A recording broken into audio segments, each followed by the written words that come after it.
program for the employment of students. Sa mga balita national, 64 ka mga higher education institutions ginpanugutan nga makapatigayan sang limitado nga face-to-face classes. Samtang ideya nga pag-require sa mga 4-piece beneficiaries nga magpabakuna antes makuha ang ila ayuda ginpakamalaot. May nga gabakolod, may nga gabugos nga bahin sang Western Visayas. Welcome na sa Aksyon Balitang Bayan Numero 1 karon nga adlaw Huwebes, Mayo 20 tuig 2021. Sa ngalan ni Aksyon Boy Duran, naman si Aksyon Eden Aboso. Ako na detalye sa mga balita lokal pagkatapos gid lamang sini. Don't just throw away.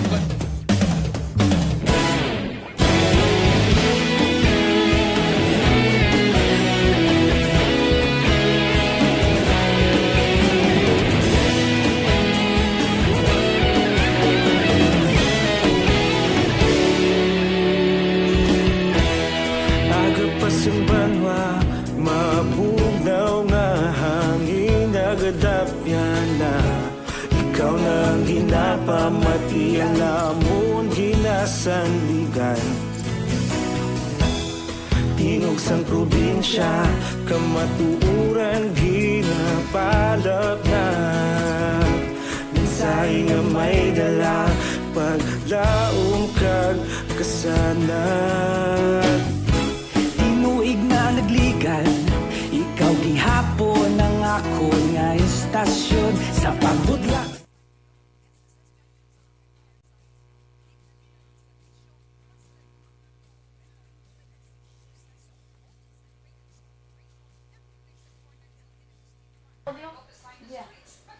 Good morning and happy Thursday sa atin sa New Aksyon. Of course, arara si Ma'am Veronica. Tapos, good morning. Si Donna Navarte Bacario, good morning man. Mga Kaksyon, of course, Homan Lomena.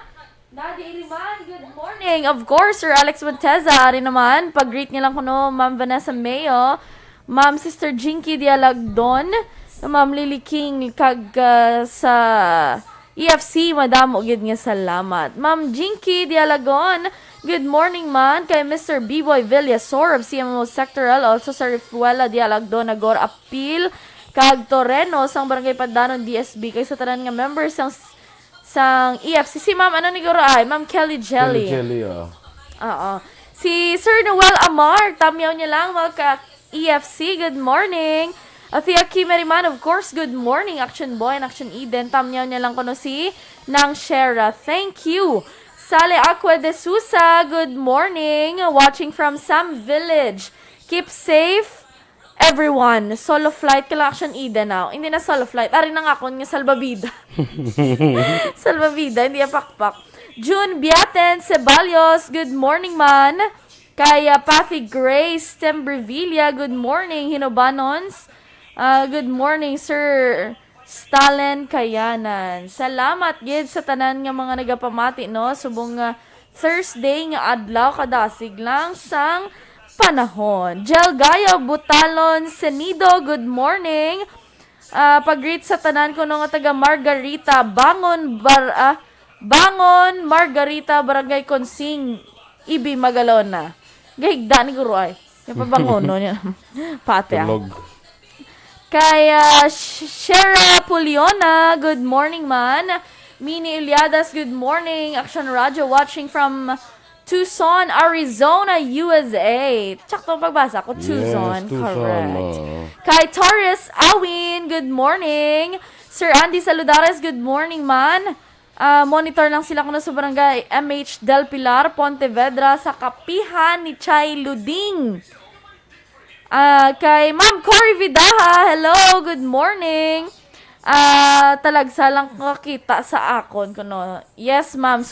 Basta makakita sa akon, may swerte subong adlaw. Wow! May swerte subong adlaw. Ano ka de?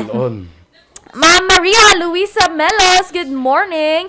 And of course, kay Teacher Romela Arevalo, kay Tito Shelo and Excel. Good morning. Ma'am Vanessa Mayos, thank you so much for sending 100 stars! Pwede sila ka-send stars? Yes, pwede na. Sa kahapon doon, Ay, hindi pwede. Ay, okay. Kay Ma'am Kelly Jelly o kon Jinky Dialagdon, sending 200 stars! Yes, Thank you so much. Follow na Aksyon Boy. Sige, din lang ko kay, di na ako kay Kay Patty. Grace Tembrevilla. Perfect. Oo. Ginatamyaw niya lang si Kapitan Bibing Tobeliha.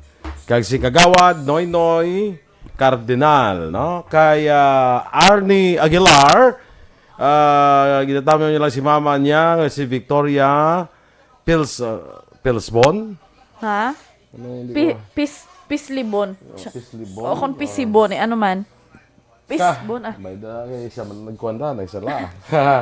Sa kay Homal Lumena, good morning mandara sa imo. Kag di na ko tama nakalambot ka na di sa kay ko ano. Daka na kay Maureen Mahinay Pranisa. Dinay ka dali lang. Maureen Mahinay Pranisa. Kag sa pamilya Mahinay kag Pranisa, of course. Good morning. Kay Judenia Sarmiento Puig Lazaro, good morning man. Heidi Alisin, mga aga kag sa mga friend niya dira. Good morning kuno. Kay sa sister ni Jinky Dialagdon, si Jenny Dialagdon, kag Jane Nagor, kay Alma Oligon, kay Sirela Samar, Aguilion, Michelle Montilla, Ging Because of Ottawa, Canada, kag Melanie Rihon. Good morning, Mandra. Good morning, good morning. Napangita ko pa, dali lang. Standby na kita, Nay, sa aton nga mga balita lokal.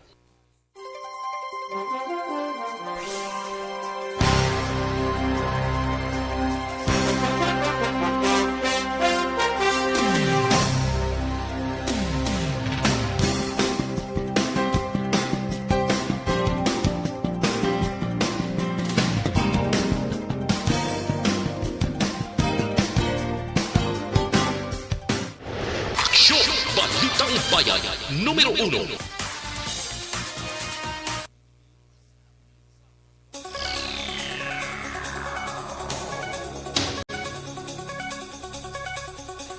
Aksyon Radio Philippine Standard Time, 7 minutos na kaligad sa tak ng alas 6. Detalya na sa aton mga balita lokal. Nagtala na sang minimum nga 300 ka persona ang Bacolod Emergency Operation Center para sa mga subdivision sa syudad para ipaidalam sa vaccination kada weekend. Sunod kay Bacolod EOC Executive Director M. Ang, isa ini sa pamaagi sa syudad agud mas madamo nga populasyon ang malambot sa vaccination. Doon nga pa ni Ang, ginatawag ang estratehiya bilang vaccination clubhouse sa din ginakuha sang EOC ang master list sa pagbakunahan. Una, ginapatigayon sila mo ang Capitalville sa Barangay Villamonte, nga may masobra 400 ang nabakunahan sang nagligad nga Domingo. Ginpahig naman ni Bacolod City Administrator M. Ang nga naubos ang temprano ang AstraZeneca vaccine kag wala na nakalabot sa gintalanang nga tubtub lamang anong kaadlaw kinahanglan ma-inoculate na ang bakuna. Sa interview section firing line, ginpahig ni Ang nga mahimo sa adlaw sang Biyernes pagagamito na ang nag-abot nga Sinovac vaccines. Samtang ginanunsyo ni Ang nga may masobra 5,000 doses ng Pfizer vaccines ang ginalauman nga mag-abot sa Bacolod. Sa piyak nga bahin, ginpahig ni Ang nga madamo na sa mga empleyado sa syudad ang natapos na bakunahan kag ginalakip man diri ang mga empleyado sa probinsya sang Negros Occidental nga naga-istar sa syudad sang Bacolod. Samtang mga 1,650 ka mga estudyante ang makabenepisyo sa special program for the employment of students sa syudad sang Bacolod. So, kay Maria Rebecca Balikas, ang pamuno sa Public Employment Services Office o kun Peso Bacolod, ang dole ang nagkuha sang 250 ka mga estudyante, samtang 1,400 naman ang iya sang syudad para sa summer job. Ang dole paid ang mga trabaho sa sulod sang 30 dias, samtang ang city paid ang mga trabaho sang napulo kadlaw nga pagabayaran sang 525 sa kada adlaw. Ginpatag ni Balikas nga ang dole nga mga summer jobbers ang sadto mayaran na sang eksperyensya bangod tuyo sang sini nga programa nga mapadayon ini tubtub matapos sa ilang pag-eskwela. Ginpahig man ni Balikas nga ilan na gintugyan sa barangay ang paghatag sang form sa mga posible mga beneficiaryo. Ginklaro ni Balikas nga ang forms ang magabalik sa ila kag ini ang maidid pa nga screen sa tuyo nga kwalipikado ang mga estudyante. Nagpanumduman si Balikas nga ginadilian ang mag-utod sa sining programa kag dapat nag-eskwela ka nag-edad 15 tubtob 30 anyos. Sa iban pang balita lokal, patay naman ang 44 anyos nga nagatrabaho sa Co-op San Central Lopez sa siyudad San Sagay matapos ginluthang sa ginapatihan na riding in tandem pasado las 12 sa tong Mayo 18 sa Bangga Pirong Hacienda Paraon, Barangay Cabahog, siyudad San Cadiz, Negros Occidental. Ang napatay ginkilala kay Ahmed Castro Verde, residente sang amuman nga lugar. Sunod sa report sang kapulisan, mga las 12:45 nagpahibalo sa ila estasyon ang barangay tanod nga si Artuto Duran nga may shooting incident nga nagluntad sa nasambit nga lugar. Ang biktima nagkaagom o nagkaangkon sang madamong igos sa pagluthang nga among rason sang iya sining kamatayon. Na-recover sa crime scene ang 3 kabasiyo sang kalibre 45 nga armas luthang kag isa ka slag sa karon. Padayon pang investigasyon sang kapulisan. Samtang ginako naman sang Roslyn Jean Pellier Command sang New People's Army Northern Negros Command nga sila ang responsable sa magpatay sa mag-utod nga pore sa siyudad San Cadiz. Sa voice message yung padala ni Carl Joe Hidalgo, Deputy Spokesperson sang RJPC, ginpahayag nga silot kamatayon ang ginpamatbat sang ilang hanay para kanday Jerry Larry Pori nga ginpatay sa barangay Kaduaan, siyudad San Cadiz atong Marso 2021. Kag sila man ang nagpatay sa utod sini nga si Manalo Pore sa atong Mayo 5. Sa aligasyon ni Hidalgo, mag-utod lunsay mga assets ng militar kag miyembro sang CAFGU sa among lugar, kag responsable sa pagtudlo sa campus ng NPA nga nagresulta sang madugon nga enkwentro sa tunga sang Philippine Army kag NPA nga nagresulta sa pagkapatay sang 6 nila ka mga miyembro.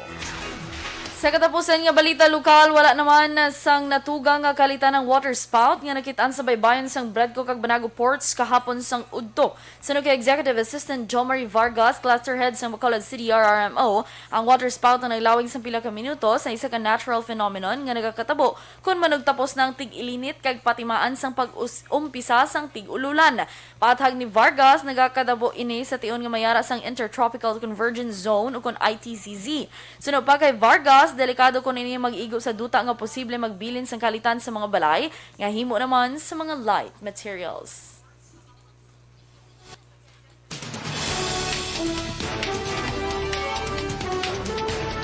64 ka mga higher education institutions ginpanugutan nga makapadigaon sang limitado nga face-to-face classes. Samtang pag-require sa mga 4-piece beneficiaries nga magpapakuna antes makuha ang ila ayuda, ginpakabalaot. Ang detalye sa mga balita national sa pagbalik sang Aksyon, Balitang Bayan, Numero 1. Kag sa ato naman mga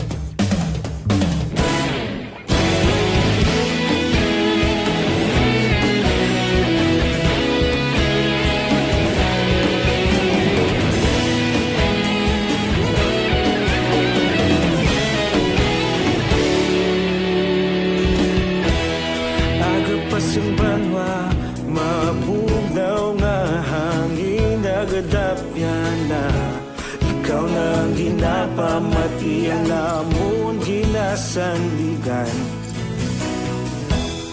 Tingog sang probinsya, kamatuuran ginapalap na mensahe nga may dala paglaom kag kasanan.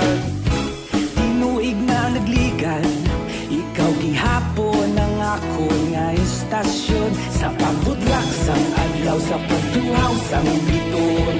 Mga balita nga dala inspirasyon, Aksyon radyo Bacolod man sa gihapon. Padayon Aksyon radyo Bacolod saludo sa imo.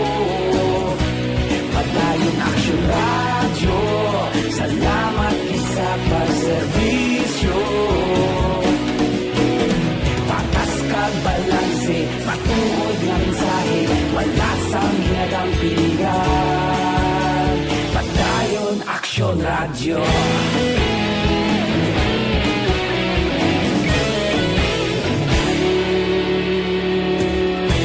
Bacolod nun kag Negros anon inyong pamatian. Stasyon nga nagkapalaplag sang kamatuuran. Mabakod nga prinsipyo, reporter sa serbisyo. Kahapon, karong sa gihapon, kita magapadayon. Tinuig na nagligan, ikaw gihapon ang ako nga estasyon. Sa pagbutlak sang adlaw, sa pagtuhaw sa bituon, mga balita na may dala inspirasyon. Aksyon radyo, bakolon man sa gihapon. Padayon Aksyon radyo, bakolon saludo sa Sige, good morning dira kay John Rick Cochin. Panamyaw ko no halin sa Minerva family. Yes, good morning, Tito Ricky. Kilala mo gila? Yes. Okay. Uy, ako pa yan. Ikaw lang yung mo kilala. Kay Pretty Mahilom, good morning man. Sa Lopwes Housing Village, Barangay Kabug.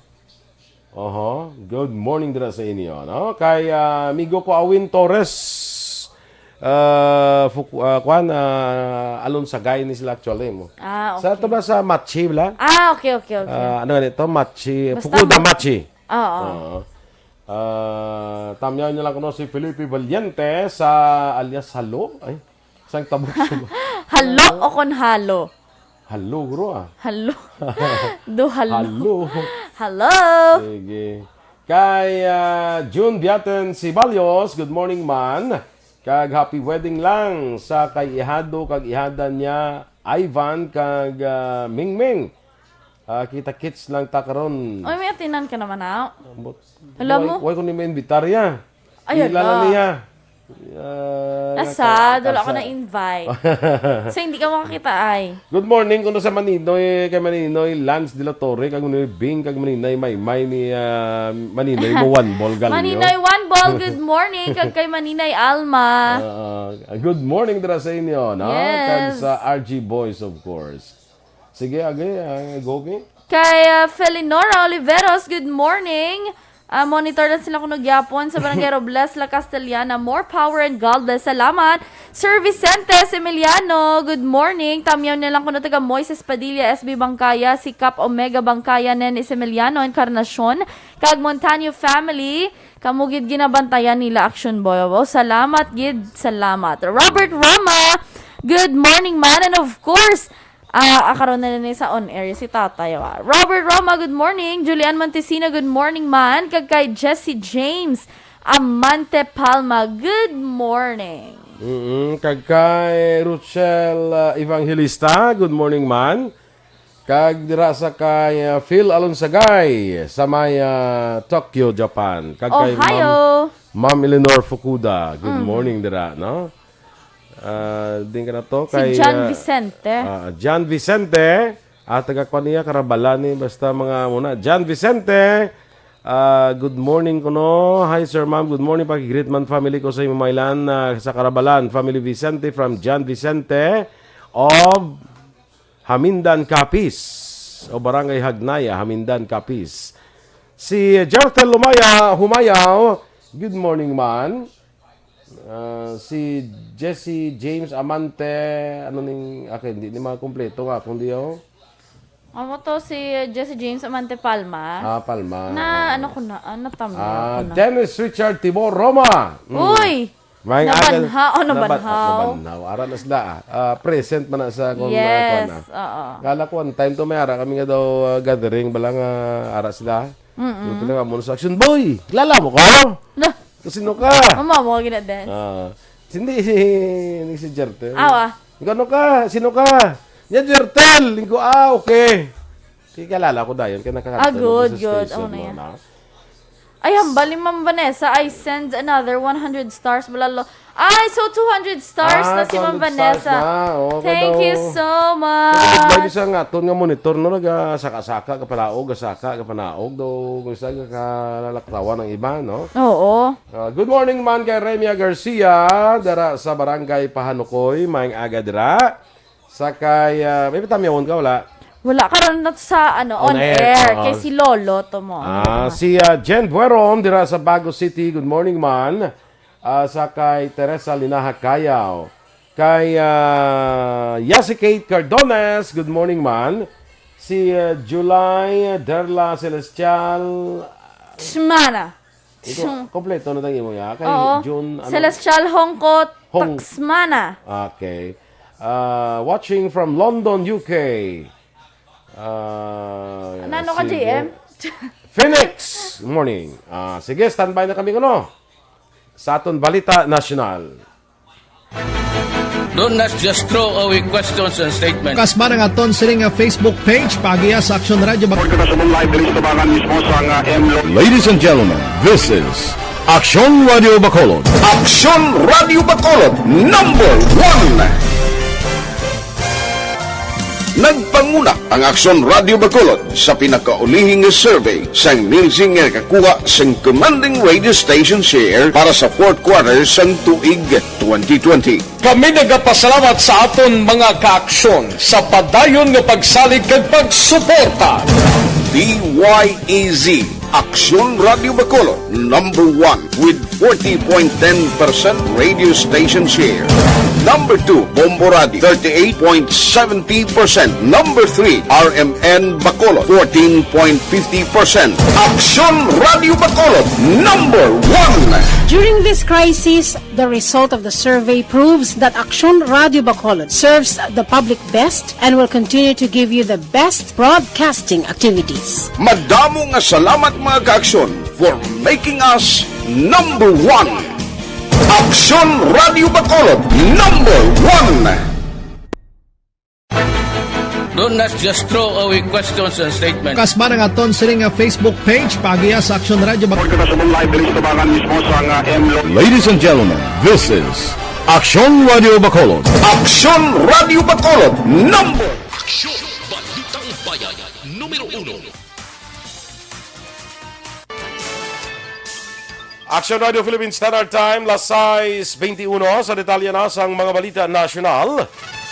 Gintugutan sang Commission on Higher Education ang 64 ka higher education institutions nga magapatigayon sang limitado nga physical classes para sa ilang medical kag allied health programs. Wala gin isa-isa ni Chairman Prospero de Vera ang mga nasambit nga koleyo kag mga universidad apang ginpahay nga kung makita nila nga mangin luwas ang mga medical students sa virus sa pagpatigayon nila sang physical classes, mahimo nga pasangkaron ang in-person instruction sa ibang mga programa. Suro kay de Vera, pila sa mga programa nga posible mahimo man tugutan nga magpatigayon sang physical classes, ang mga degree programs nga madamo nga hands-on activities nga hindi sarang himuon virtually, kaangay sang engineering, information technology, industrial technology kag maritime. Bukas naman ang Commission on Higher Education nga kakason ang madugay na nga moratorium sa pagbukas ng bago nga programa para sa nursing nga ginaduso sang isa ka mamalida. Sunod kay Chairperson Prospero de Vera III, ginakonsiderar na sang Commission ang selective lifting sang moratorium nga nasaad sa memorandum nga gin-issue sa tuig 2010. Patag ni de Vera, pwede lamang i-lift sa mga lugar nga tama kataas ang kaso ng COVID-19. Dugang pa ni de Vera, sa mga masunod nga bulan ug tuig ang matabo sa mga lugar nga ini, among pabakuron sang gobyerno nga ila sini nga health facilities sa pagantisipar sa mahimo matabo nga pandemic kag magkakinahanglan sang dugang nga mga health personnel.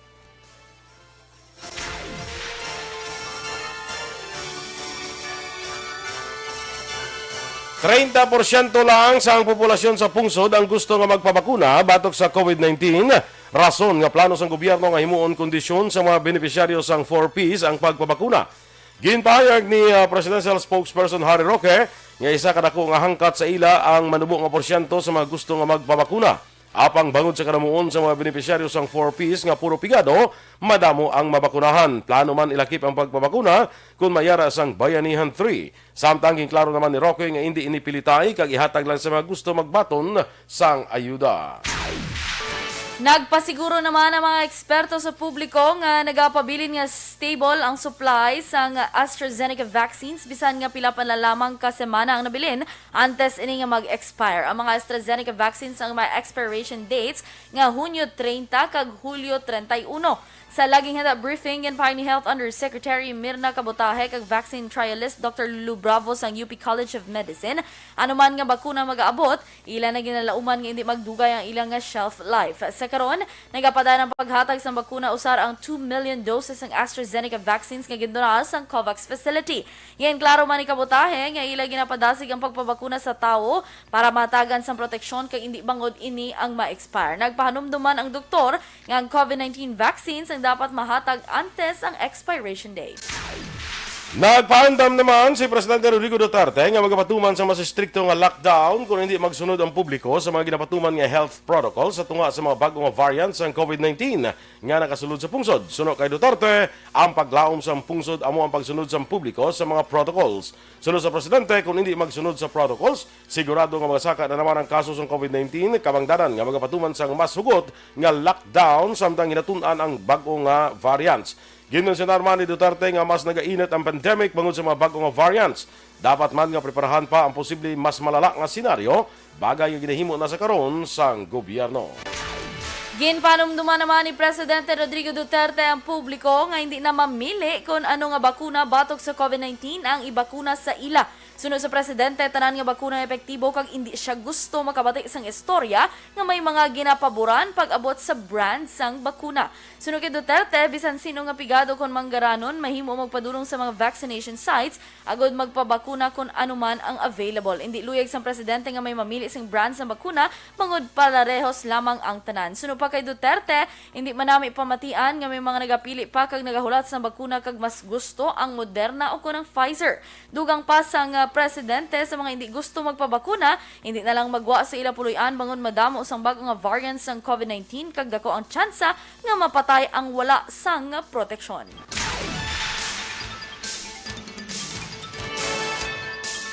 Ginpakabalaot naman ni Senator Risa Hontiveros ang ideya ni Presidential Spokesman Harry Roque nga i-require ang 4-piece beneficiaries nga magpabakuna sa COVID-19 vaccine antes nila mabaton ang bulig pinansyal. Suno kay Hontiveros, wala dapat ginabuli ang publiko para magpabakuna.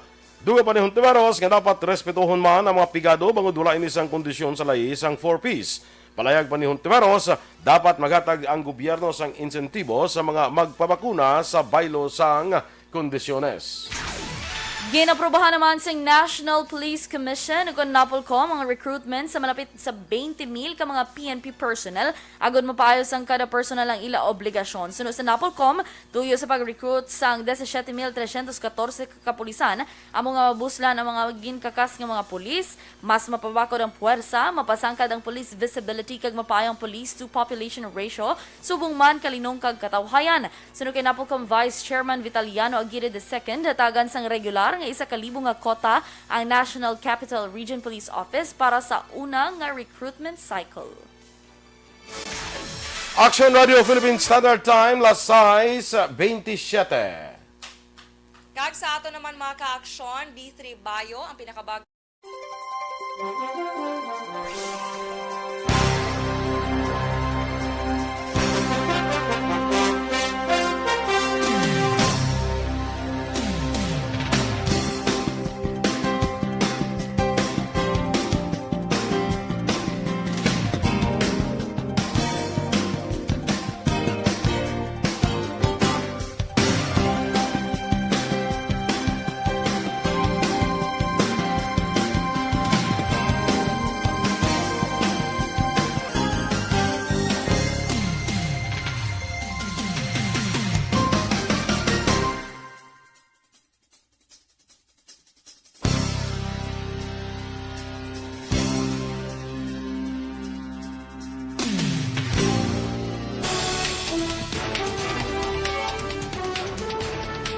Good morning, Anay Dra kay Maria Luisa Artisano Iligan sa Barangay Bata, Bacolod City. Kay Russell Gomez, kag Richard Daet Pacheco.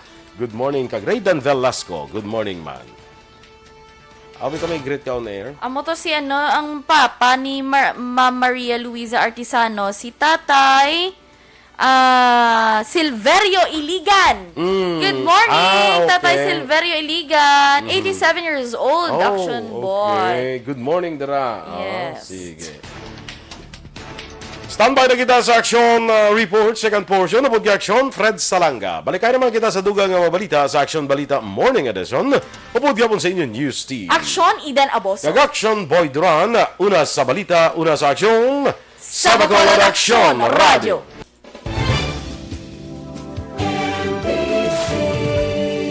Manila Broadcasting Company. Sa balita. Komentaryo. Issue. Serbisyo publiko. Sa Bacolod, Aksyon!